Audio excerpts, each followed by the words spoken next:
தமிழொலி நேயர்களுக்கு வணக்கம். இன்றைய மதிய நேர பிரதான செய்திகள். முதலில் தலைப்புச் செய்திகள். அரசாங்க ஊழியர்களின் அடிப்படை சம்பளத்தில் ஏற்படவுள்ள மாற்றம். இலங்கையில் அனைத்து மதுபான சாலைகளுக்கும் பூட்டு. மூவர் கொலையில் 5 கைது. இலங்கையில் பயங்கரம். ஹோட்டல் அறையில் வழிந்தோடிய நீர் சடலமாக கிடந்த நபர். ஜனாதிபதியின் யாழ் விஜயம் வெடித்தது புதிய சர்ச்சை. தேங்காயின் விலையில் கடுமையான உயர்வு, குறைந்துள்ள உற்பத்தி. இடியுடன் கூடிய மழை, மக்களுக்கு வெளியான அறிவிப்பு. மாணவர்களுக்கான வவுச்சர்கள் தொடர்பில் கல்வி அமைச்சு வெளியிட்ட தகவல். தொடர்பான விரிவான செய்திகள். அரசு ஊழியர்களின் சம்பளத்தை அதிகரிப்பதற்காக பெருந்தொகை நிதி ஒதுக்க முடிவு செய்துள்ளதாக பொது பாதுகாப்பு மற்றும் நாடாளுமன்ற விவகார அமைச்சர் ஆனந்த விஜயபால தெரிவித்துள்ளார். அதற்காக எதிர்வரும் வரவு செலவு திட்டத்தில் 90 பில்லியன் ரூபாவை ஒதுக்க முடிவு செய்யப்பட்டுள்ளதாக அவர் குறிப்பிட்டுள்ளார். தப்புத்தேகம பகுதியில் நடைபெற்ற வைபவம் ஒன்றில் பங்கேற்ற அமைச்சர் ஆனந்த விஜயபால இதனை குறிப்பிட்டுள்ளார். அரசு சேவையில் மாற்றத்தை ஏற்படுத்தும் வகையில் எதிர்காலத்தில் பல நடவடிக்கைகள் எடுக்கப்பட உள்ளதாகவும் அமைச்சர் மேலும் தெரிவித்துள்ளார். இதேவேளை வரவு செலவு திட்டத்தின் மூலம் அரசு ஊழியர்களின் அடிப்படை சம்பளம் அதிகரிக்கப்படும் என ஜனாதிபதி அனுரகுமார திசாநாயக்க ஏற்கனவே அறிவித்துள்ளமை குறிப்பிடத்தக்கது. நாடளாவிய ரீதியில் உள்ள அனைத்து மதுபான சாலைகளும் நாளை மூடப்பட உள்ளதாக மதுவரி திணைக்களம் தெரிவித்துள்ளது. இலங்கையின் 77வது சுதந்திர தினத்தை முன்னிட்டு அனைத்து மதுபான சாலைகளும் மூடப்பட உள்ளதாகவும் மதுவரி திணைக்களம் அறிவித்துள்ளது.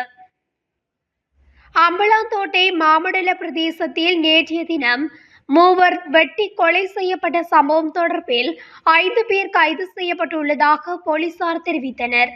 சட்டவிரோத மதுபான வியாபாரத்தில் ஈடுபட்ட இரு தரப்பினரிடையே நீண்ட காலமாக நிலவி வந்த தகராறின் விளைவாக மேற்படி வெட்டி கொலை செய்யப்பட்டுள்ளதாக போலீசார் தெரிவித்தனர். சம்பவம் தொடர்பாக அம்பலாந்தோட்டை போலீசார் மேலதிக விசாரணைகளை மேற்கொண்டு வருகின்றனர். 6 பேர் கொண்ட குழு வீடொன்றுக்கு சென்று அங்கிருந்த 3 பேரை வெட்டி கொன்றதாகவும் மேலதிக தகவல் வெளியாகியுள்ளது. ஒருவர் சம்பவ இடத்திலே உயிரிழந்துள்ளதாகவும் ஏனைய இருவரும் மருத்துவமனையில் அனுமதிக்க பின்னர் உயிரிழந்ததாகவும் தெரிவிக்கப்பட்டுள்ளது. உயிரிழந்தவர்கள் 29 முதல் 45 வயதுக்குட்பட்ட எலேகொட மற்றும் மாமண்டல பகுதிகளைச் சேர்ந்தவர்கள் என்றும் போலீசார் தெரிவித்தனர். மாவட்ட பெலிகம்மன பிரதேசத்தில் உள்ள ஹோட்டல் ஒன்றின் குளியலறையிலிருந்து நேற்று காலை ஆணொருவர் சடலமாக மீட்கப்பட்டுள்ளதாக போலீசார் தெரிவித்தனர். கும்பலொழுவ புடலுஓயா பிரதேசத்தைச் சேர்ந்த தனியார் நிறுவனம் ஒன்றில் பணிபுரியும் தொழில்நுட்ப உத்தியோகத்தர் ஒருவரே சடலமாக மீட்கப்பட்டுள்ளார். இவர் குறித்த ஹோட்டலில் தற்காலிகமாக தங்கியிருந்துள்ள நிலையில் நேற்றைய தினம் அதிகாலை இவரது அறையில் இருந்து தண்ணீர் பெருக்கெடுத்து ஓடுவதை பார்த்த ஹோட்டல் முகாமையாளர் அறைக்குள் சென்று பார்த்தபோது சடலத்தை கண்டுபிடித்துள்ளனர். அறையிலிருந்து மதுபான போத்தல், 2 லட்சம் ரூபாய் படம், ஒரு ஜோடி காதணிகள் மற்றும் சில மருந்துகளும் கைப்பற்றப்பட்டதாக போலீசார் தெரிவித்தனர். இந்நிலையில் சம்பவம் தொடர்பில் மாவட்ட எல்லை பதில் நீதவான் விசாரணைகளை மேற்கொண்டுள்ளதோடு மரணத்திற்கான காரணம் இதுவரையில் கண்டறியப்படவில்லை என போலீசார் தெரிவித்தனர். ஜனாதிபதி அனுரகுமார திசாநாயக்கவின் யாழ்ப்பாணம் விஜயம் தொடர்பில் புதிய சர்ச்சை ஒன்று சமூக ஊடகங்களில் வெடித்துள்ளமை தொடர்பில் ஸ்ரீலங்கா விமானப்படை அதற்குரிய விளக்கத்தை அளித்துள்ளது. இதன்படி ஜனாதிபதி அனுர தனது அண்மைய யாழ்ப்பாண விஜயத்தின் போது ஸ்ரீலங்கா விமானப்படையின் 3 விமானங்களை பயன்படுத்தியதாக செய்தி ஒன்று வெளியாகி பெரும் சர்ச்சையை ஏற்படுத்தியது. எனினும் இவ்வாறு பரவிய உண்மைக்கு புறம்பான செய்தி தொடர்பில் பாதுகாப்பு அமைச்சு இன்று பிற்பகல் ஒரு விளக்கத்தை வெளியிட்டது. அதன்படி கடந்த 31ஆம் தேதி யாழ்ப்பாணத்திற்கான தனது பயணத்துக்காக ஜனாதிபதி ஸ்ரீலங்கா விமானப்படை விமானங்களை பயன்படுத்தியதாக சமூக ஊடகங்களில் பரவும் செய்தி முற்றிலும் தவறானது என பாதுகாப்பு அமைச்சு விடுத்துள்ள அறிக்கையில் குறிப்பிடப்பட்டுள்ளது. இந்த பயணத்துக்கு ஸ்ரீலங்கா விமானப்படையின் எந்த விமானமும் பயன்படுத்தப்படவில்லை என்றும் ஜனாதிபதியின் உத்தியோகபூர்வ வாகனம் மட்டுமே பயன்படுத்தப்பட்டதாகவும் பாதுகாப்பு அமைச்சு தனது அறிக்கையில் மேலும் தெரிவித்துள்ளது. 2024 ஆண்டு 3300 மில்லியன் தேங்காய்கள் உற்பத்தி செய்யப்படும் என எதிர்பார்க்கப்பட்ட நிலையில் 2600 மில்லியன் தேங்காய்களே உற்பத்தி செய்யப்பட்டுள்ளன. இதுவே இலங்கையில் தேங்காய் விலை உயர்விற்கு காரணம் என கைத்தொழில் மற்றும் தொழில் முயற்சிகள் பிரதி அமைச்சர் சத்துரங்க அபேசிங்க தெரிவித்துள்ளார். நாட்டின் தற்போதைய நிலைமைகள் மற்றும் அரசாங்கத்தின் கிளீன் ஸ்ரீலங்கா வேலைத்திட்டத்தினால் எதிர்பார்க்கப்படும் விடயங்கள் தொடர்பில் ஊடகம் ஒன்றுக்கு கருத்து வெளியிட்ட போது அவர் இவ்வாறு குறிப்பிட்டுள்ளார். நம் நாட்டில் ஒரு தென்னை மரத்தின் சராசரி விளைச்சல் 50 தேங்காய்களாகும். சரியான முறையில் பராமரிக்கப்பட்டால் 80 தொடக்கம் 100 தேங்காய்கள் வரை உற்பத்தி திறனை அடைய முடியும். இந்நிலையில் 2023 ஆண்டு அன்னளவாக 3100 மில்லியன் தேங்காய்களை பெற்றுள்ளோம்.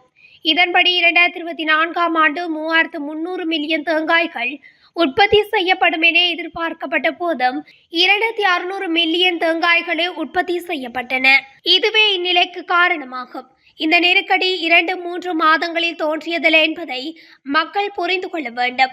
2600 மில்லியன் தேங்காய்களில் 1800 மில்லியன் வீட்டு தேவைக்காக பெறப்பட்ட பின்னர் மீதமுள்ளவனவற்றில் பெரும்பகுதி ஏற்றுமதி செய்யப்படுவதுடன் சிறியளவு தேங்காய் எண்ணெய் உற்பத்திக்கு அனுப்பப்படுகிறது. ஆனால் இந்த அளவு தேங்காய் ஏற்றுமதி தொழிலை தக்க வைக்க ஏற்றதாக இல்லை. இதன் காரணமாகவே தேங்காய் பற்றாக்குறை ஏற்பட்டு விலை உயர்வடைகின்றது. காலி, மாத்தறை, களுத்துறை மற்றும் இரத்தினபுரி மாவட்டங்களில் சில இடங்களில் மாலையில் அல்லது இரவில் மழையோ அல்லது இடியுடன் கூடிய மழையோ பெய்யக்கூடிய சாத்தியம் காணப்படுவதாக வளிமண்டலவியல் திணைக்களம் தெரிவித்துள்ளது. வளிமண்டலவியல் திணைக்களம் ஒன்று வெளியிட்டுள்ள அறிக்கையில் இதனை தெரிவித்துள்ளது. மேலும் நாட்டின் ஏனைய பிரதேசங்களில் பிரதானமாக சீரான வானிலை நிலவும் என எதிர்பார்க்கப்படுகின்றது. மேல் சப்ரகமுவ, மத்திய, வடமேல் மற்றும் ஊவா மாகாணங்களிலும் காலி மற்றும் மாத்தறை மாவட்டங்களிலும் சில இடங்களில் பனிமூட்டமான நிலை காணப்படும். இதேவேளை அடுத்த 24 மணித்தியாலத்துக்கான நாட்டை சுழவுள்ள கடற்பரப்பிற்கான வானிலை முன்னறிவிப்பையும் திணைக்களம் வெளியிட்டுள்ளது. பாடசாலை மாணவர்களுக்கான காலணிகளை கொள்வனவு செய்வதற்கான வவுச்சர்கள் எதிர்வரும் 5ஆம் தேதி வரை விநியோகிக்கப்படும் என கல்வி அமைச்சு தெரிவித்துள்ளது. வவுச்சர்களை விநியோகிக்கும் பணிகள் இறுதிக்கட்டத்தை எட்டியுள்ளதாகவும் கல்வி அமைச்சு குறிப்பிட்டுள்ளது. உதவி கொடுப்பனவில் உள்வாங்கப்படாத குறைந்த வருமானம் பெறும் குடும்பங்களைச் சேர்ந்த மாணவர்களுக்கு பாடசாலை புத்தகங்கள் மற்றும் உபகரணங்களை கொள்வனவு செய்வதற்கான 6000 ரூபாய் கொடுப்பனவை எதிர்வரும் 5ஆம் தேதிக்குள் வழங்க திட்டமிடப்பட்டுள்ளது.